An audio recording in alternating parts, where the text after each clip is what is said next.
Today's episode is something different from usual.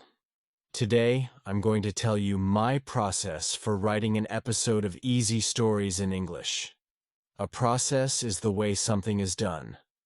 I'm going to tell you my process for making the podcast and the best way to learn a language in general. Why? Well, I realize that I have thought a lot about the theory behind the podcast, but I have never shared it with you listeners. Hopefully, this episode will help you better understand how to study languages, and if you are a language teacher, how to teach better. Around the time I first started the podcast, I was reading a lot of research about second language acquisition. A second language is a language that you learn after your first language, your native language. So my first language, for example, is English, and French is my second language. Technically, you can have third, fourth, fifth languages and so on, but we often use second language to talk about all languages you learn after your first. Acquisition means acquiring, getting something. In this context, it means learning. So second language acquisition is the study of how we learn languages. You might be thinking, why do you use the word acquisition then? Why not just say second language learning? Well, that's because we learn languages in a different way to other things. Usually, when we hear the word learning, we think of reading books, studying, and memorization. Memorize means to make yourself remember something. For example, when my parents were at school, they had to memorize poems so that they could say the poems without reading them off the page. But languages are not like that. You can't just memorize all the parts of a language. This is because the skill to acquire a language is innate. When something is innate, it means we have it from birth. We aren't born speaking a language, but everyone is born able to acquire one. So we know that language acquisition is an innate process.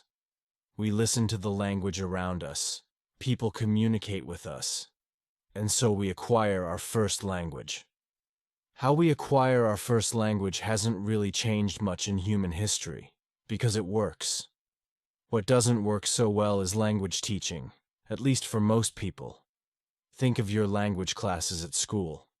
How many students spoke the language well after years of classes? How many students continue to learn after leaving school? Language teaching is mostly still the same as in Roman times. For thousands of years, we've understood that there is a list of grammar rules that you learn, then you fill in the gaps with vocabulary, and bam, you're speaking a language.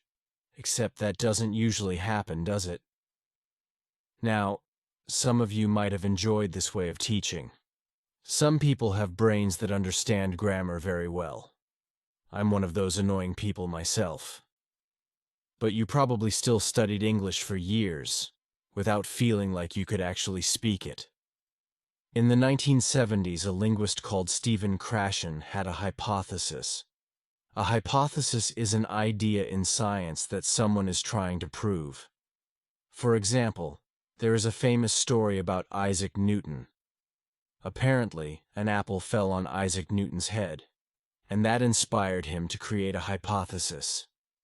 His hypothesis was that things are pulled towards the earth, the ground. This hypothesis became the theory of gravity. Stephen Krashen's hypothesis was this: we learn languages by communicating and understanding messages. He called this the theory of comprehensible input. Comprehensible means easy to understand, and input is information that you put into something. For example, when you press a button on your computer, that is input. It tells the computer to do something. When I speak into the microphone, that is also input. The microphone uses sound as input and records it. Stephen Krashen believed that we acquire language by receiving input, reading and listening, that is comprehensible, easy to understand. In other words, we learn language when people speak to us in a way we can understand. When we read books we can understand.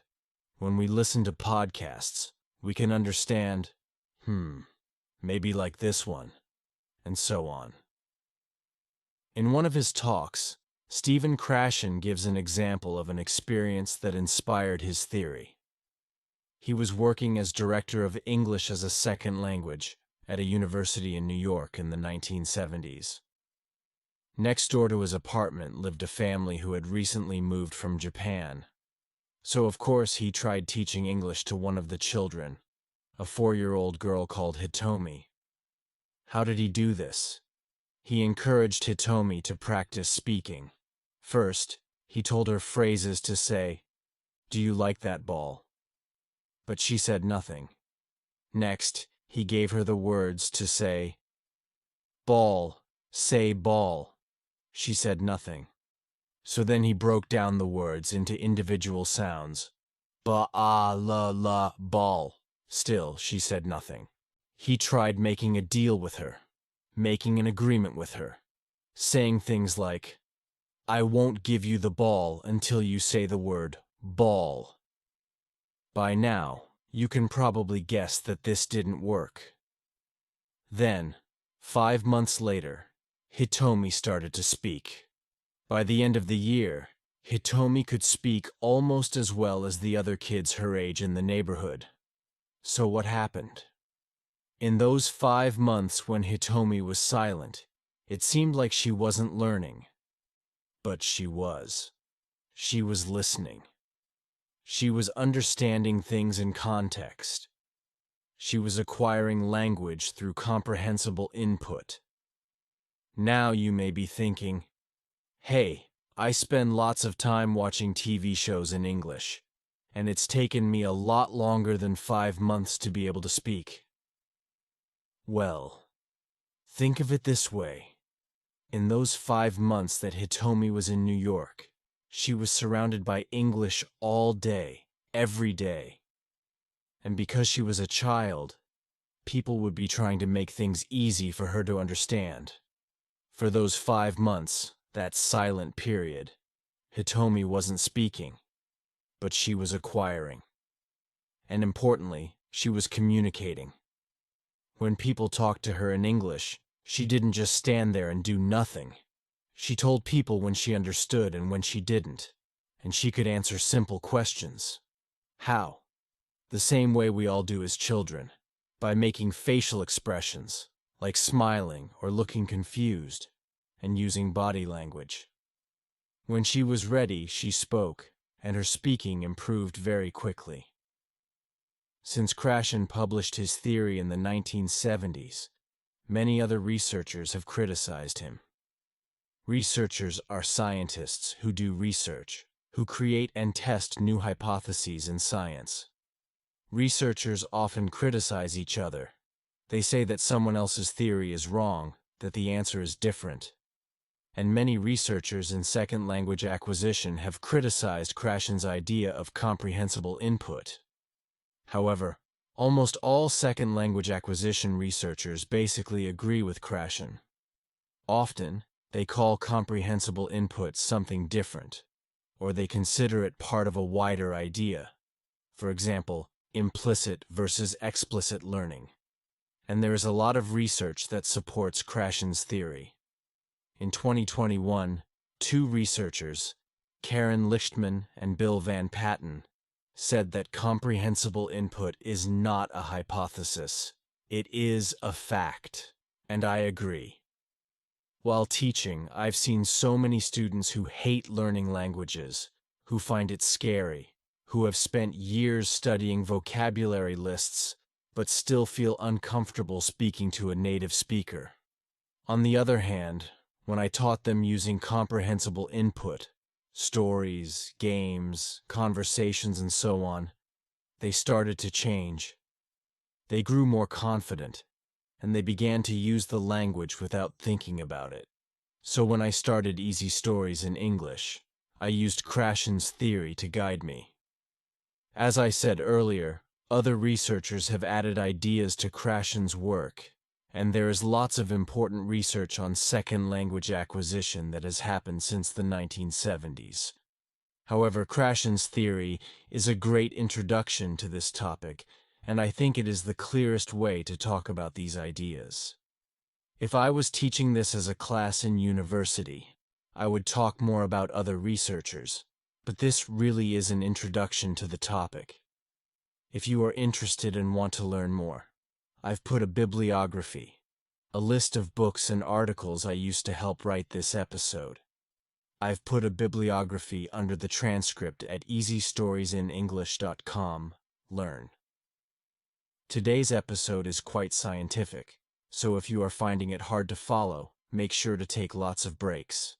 In fact, why not take a break now? Go get a cup of tea, go to the toilet, or get some food. I'll see you in a bit. Break. So, the theory of comprehensible input is made up of 5 hypotheses. I'm going to explain each of the 5 hypotheses. Then, I'll tell you how they helped me design Easy Stories in English. The first hypothesis is the input hypothesis. The input hypothesis states, state is just a formal way of saying say. The input hypothesis states that people learn language when they understand input that is slightly above their current level, their level right now. You might remember in a previous episode I did, Why You Must Read, I talked about reading books where you understand 98% of the words on the page. This is an example of the input hypothesis used practically. We learn best when we understand almost all of the text or audio, but there is a small part that is new. Often, we can figure out what the new thing means. We can understand or guess what the new thing means, because of the context around it. The input hypothesis is often written as I+1. This is a mathematical way of understanding it. I means interlanguage, the form of language that the learner has acquired so far, and +1 is the new information that is being added. If you add too many new elements, for example, you read a book where you only understand 50% of the words on the page, you will get tired and confused quickly, and you won't learn as well. So it's I+1 and not I+20. Many researchers criticized this hypothesis and said that this was unclear. What is I and what is 1? However, all popular theories of second language acquisition since the 1970s have agreed with this idea in general. They disagree about what happens in the brain after the comprehensible input, but they agree that it is necessary. Another important thing to add is that input needs to be comprehensible, but it also needs to be communicative. Remember the example of Hitomi earlier? Hitomi was surrounded by children and adults who wanted to communicate with her. She was not learning English from a teacher who only talked about grammar. For language to be acquired, there needs to be communication in the classroom, and for communication to work, there needs to be a goal. That's why I teach using stories. Creating stories and telling stories has a clear communicative goal. Often that goal is just having fun. Examples of other communicative goals are learning more about the students in the class, discussing serious issues, or working on a project together. If you're learning by yourself, you might think that reading books and listening to podcasts isn't communication, but it is. I'm communicating a message with my stories, and when you read them, you are thinking about what they mean and whether you like them. That is an important form of communication. The second hypothesis is the acquisition learning hypothesis. I talked earlier about the difference between acquisition and learning. Basically, learning is a conscious process. Conscious means you know when you're doing it. And acquisition is a subconscious process. When something is subconscious, you don't realize it's happening. So learning might be studying grammar rules, and acquisition might be understanding the meaning of the word ball by meeting it in lots of different contexts. The acquisition learning hypothesis states that we only improve our language skills through acquisition. Of course, this is controversial. When something is controversial, many people argue about whether it is true or not. Why is it controversial to say that we only improve our language skills through acquisition? Well, it depends on what you think language is. Is language a list of grammar rules and vocabulary, like you see in textbooks? That is the traditional way of understanding language. And if you think language is just a list of rules, then it is better to teach the rules, even when you are using comprehensible input as well. But there is plenty of research that shows that language is a lot more abstract than this. When something is abstract, it means that it is not simple and clear. For example, abstract paintings can be very beautiful, but when you look at an abstract painting, it is usually very hard to tell what it is. Is that a person, a field, a cow, or just a bunch of colors? It's too abstract to understand. Researchers such as Bill Van Patten say that the language we have inside our brains is very abstract. It's quite difficult to test abstract knowledge scientifically, but it is possible. I won't get into the details because it's quite complicated, but there are ways to test for subconscious knowledge of a language. And now we can even use machines that look at people's brains while they use language. In my own experience, I can usually tell when a student has mainly used conscious learning instead of subconscious acquisition. In the past, I have had students who learned through an app like Duolingo, which mainly uses conscious learning. Often, they didn't really listen to what I said and understood very little. Then, when they wanted to speak, they looked in the air, said, and spent a long time trying to find the right word. It was like their brain had put the words in a box of facts and not in the box of language. Stephen Krashen's third hypothesis is the monitor hypothesis. The idea is that we have a monitor, which allows us to listen to our own language use and change it. For example, when you write a document, you use your monitor to check the grammar and spelling. When you speak in front of an audience, you use your monitor to make sure you are saying the right words. Basically, the monitor is the little voice inside our heads that helps us speak and write better. The monitor hypothesis states that consciously learned language can only be used to monitor our output, our speaking and writing, after we've already said or written it. But the original speech and writing comes only from our subconsciously acquired language. Think of it this way. Maybe you find the present perfect tense really hard in English. I know a lot of learners do. So you study all the rules, learn how to make the tense and what situations to use it in. But often you say something and then only realize afterwards that you should have used the present perfect tense. Or you know when to use the tense but form it incorrectly. These are examples of using your monitor. Until you get enough input in English, until you read and listen enough in English, you won't be able to naturally use the present perfect tense because you have only learned it, not acquired it. This idea is hard for many people to understand. What it means is, if there's one area of grammar that you find really hard, you should not go and study the rules. Instead, you should keep reading and listening to things that are at the right level, the I+1 level for you, and then you will acquire it without realizing. When you learn a language in the classroom, there's a lot of focus on speaking and writing correctly, so you learn to have your monitor on all the time. For some students, this creates big problems. They find that they can never relax in a conversation. They're always worried about making mistakes, and so they have less energy to understand the person they're speaking to. So if you can, please switch off your monitor. Find people who don't correct your grammar and who make you feel confident while speaking.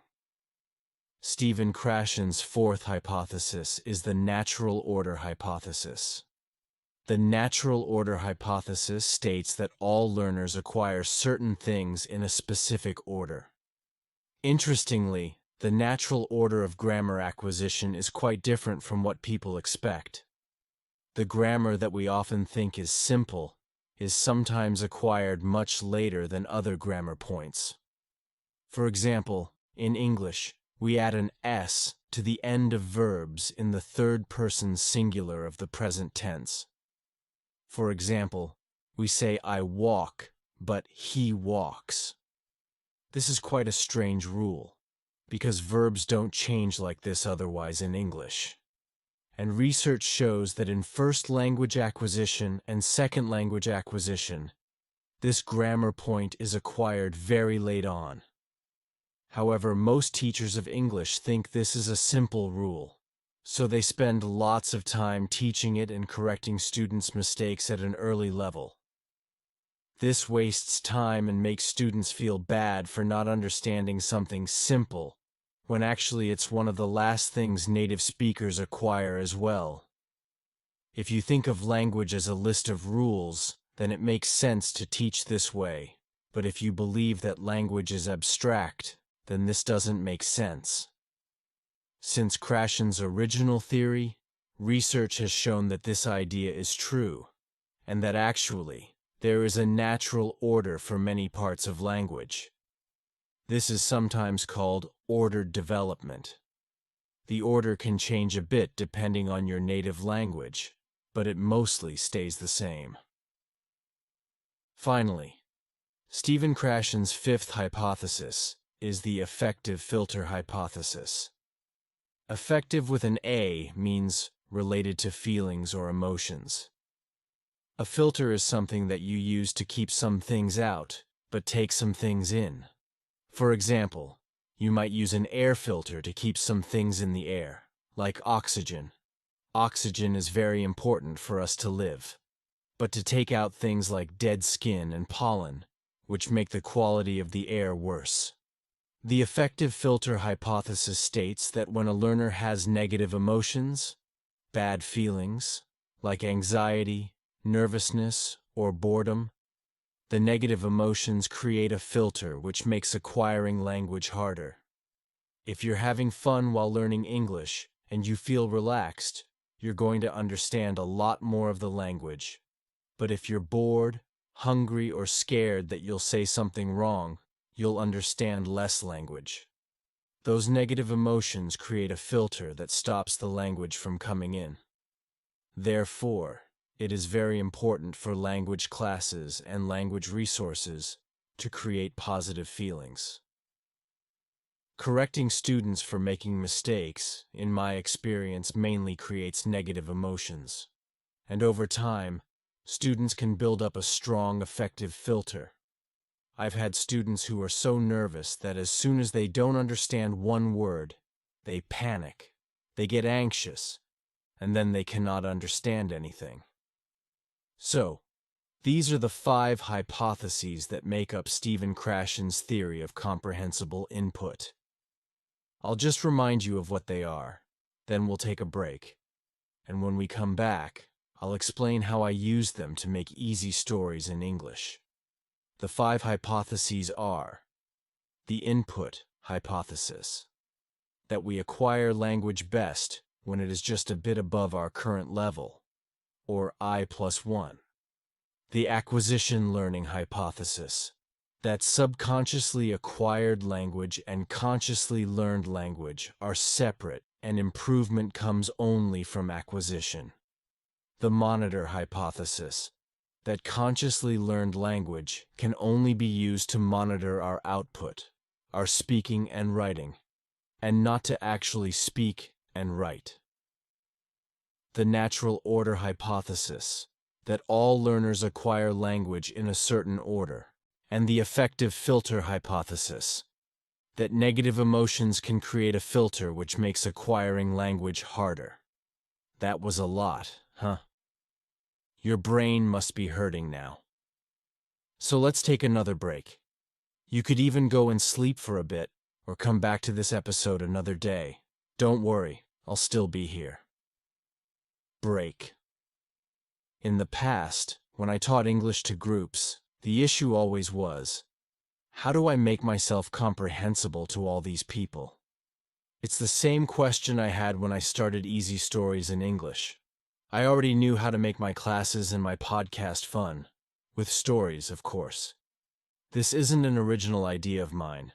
There is a language teaching method called TPRS, Teaching Proficiency Through Reading and Storytelling, which uses storytelling and theater to teach languages. But when you teach in a real-life classroom, there are many ways to make yourself comprehensible. You can draw pictures, make gestures with your hands, and translate individual words. Plus, students can tell you when they don't understand, and then you can explain. Often students come from similar language backgrounds, so you can use words you know they'll understand. For example, if I'm teaching Spanish students, I know they'll probably understand the word comprehensible, because it's similar to the Spanish word comprensible. These words are called cognates, by the way. Another example of an English-Spanish cognate is nation and nación. But with a podcast, you can't use pictures or gestures. And I wanted the podcast to be useful for listeners around the world, so I didn't want to use the cognate method or translation. So I had two main ways to make myself comprehensible. I could explain the meanings of words, and sometimes use sound to explain the meaning.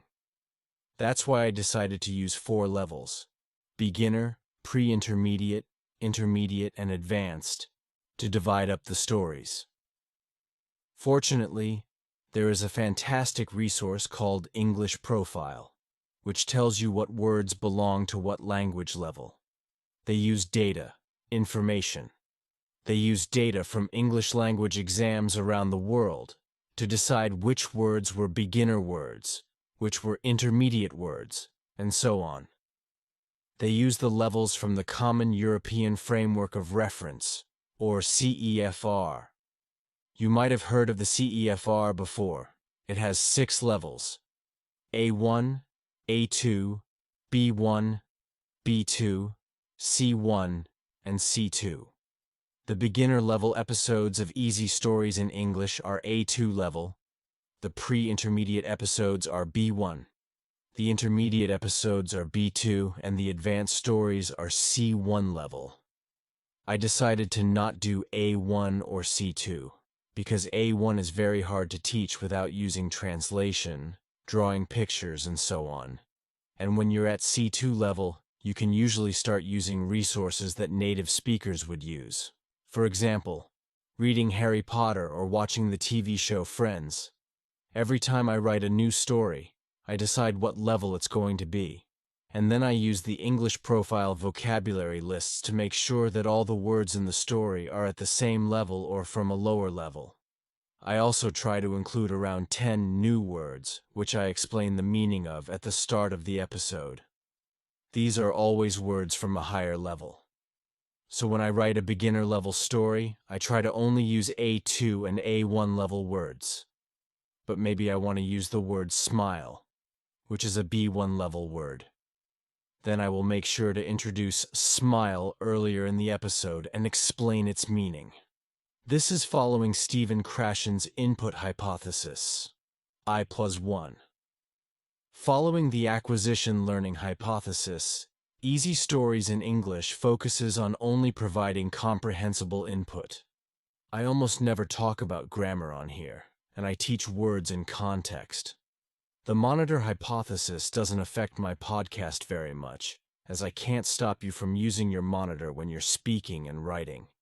But my hope is that the easily comprehensible stories will help you relax over time and use your monitor less. Similarly, I try to make the stories as fun as possible so that you don't get an effective filter when learning English. Or, if you already do get very nervous about English, my fun, relaxed style will help with that. Many listeners have told me that they listen to the podcast before bed, or that they tell the stories to their children. This is fantastic. You're having so much fun, you've forgotten that you're supposed to be learning. Finally, following the natural order hypothesis, I don't worry about grammar levels. Instead, I try to make the lower-level stories less grammatically complicated. I do this by using shorter sentences and making more direct references. Let me give you an example. In an advanced story, I might say, George took off his hat and sat down at the table. There was lots of delicious food there, which was good because he was hungry. In a beginner-level story, I would say, George took off his hat and sat down at the table. There was lots of delicious food on the table. That was good, because George was hungry. See how I said on the table instead of there, and George instead of he. This is less complicated, so it takes less time for our brain to understand. As you get more comprehensible input, you become more comfortable with the language, and your brain can understand it more quickly. That's why you can understand much more complicated sentences at higher levels. Traditional language teaching doesn't understand grammar in this way. Instead, teachers say that there are beginner-level grammar points and advanced grammar points. The passive construction is a grammar point that is usually considered advanced. An example of the passive construction is saying, the office was built, instead of they built the office. If you believe that language is abstract, then this doesn't make sense. And this idea of grammar levels is terrible for communication and telling stories. For example, some language teachers only teach the present tense for the first year of classes because they think the past tense is more advanced than the present tense. So for a whole year, you can only talk about things happening right now. You can't talk about anything that happened in the past. I don't know about you, but I can't tell stories that way. Sometimes I need those advanced grammar points in my beginner-level stories. And to enjoy a story, you only need to understand the meaning of what is happening. If you don't know all the little pieces of grammar yet, that's fine. You will acquire them later after seeing the grammar enough times. Okay, this is all sounding quite abstract, so let me give an example. I'm going to give you 3 sentences. They are all talking about a similar idea, but they start with simple grammar and go up to advanced grammar. However, I have changed one of the words to a made-up word, a word that is not real. See if you can understand. I blonkied the cake and she arrived. I had just blonkied the cake when she arrived. She's already here, but don't worry. The cake has been blonkied. Did you understand the meaning of the first sentence better than the third? Maybe a bit, but you're still not sure what blonky means. But if I say, I cleaned up the cake and she arrived. I had just cleaned up the cake when she arrived. She's already here. But don't worry. The cake has been cleaned up. Then you probably understood quite well. It doesn't matter that I used higher-level grammar in the second and third sentences. You probably understood those sentences a lot better than the blonky ones. So that's why I focus on teaching words and not grammar points. Phew. So that's it. That's Stephen Krashen's theory of comprehensible input. And that's why I do the podcast the way I do. Well done for listening to all of this. You now understand language acquisition better than most people. You now understand language acquisition better than a lot of teachers. Now, when you want to improve your English or pick up another language, you can have more fun and acquire language much faster. And if you're a teacher, hopefully this has given you lots to think about.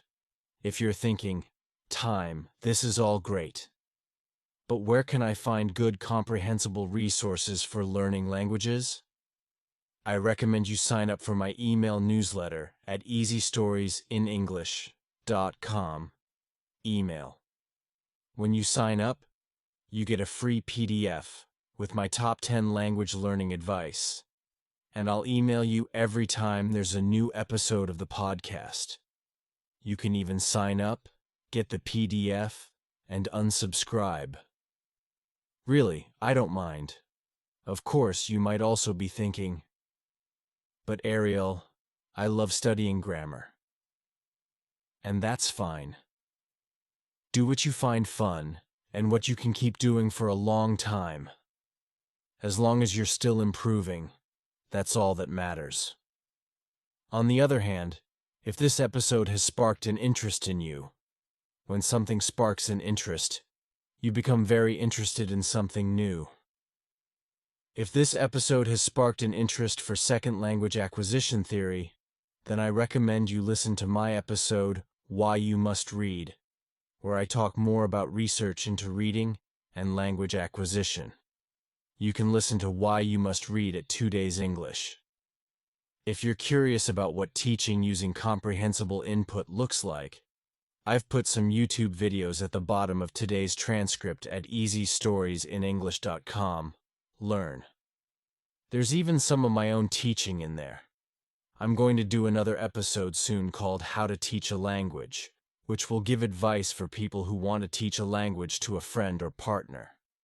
I know many people speak less commonly studied languages, such as Slovak or Sesotho, and have a partner who wants to learn it. Actually, I've been teaching Esperanto to my girlfriend, and I'm going to talk more about that in the episode How to Teach a Language, and give lots of practical advice. I'm also organizing a comprehensible input teaching workshop with my friend and fellow Esperanto teacher, Tim Morley. The event is going to be next year, and it is called CI Sleepover. You can go to comprehensible.uk to sign up and find out more information. I would love to hear your questions and comments on today's episode, so come over to easystoriesinenglish.com. Learn and leave a comment below the transcript. I've also put the bibliography there, as I mentioned before.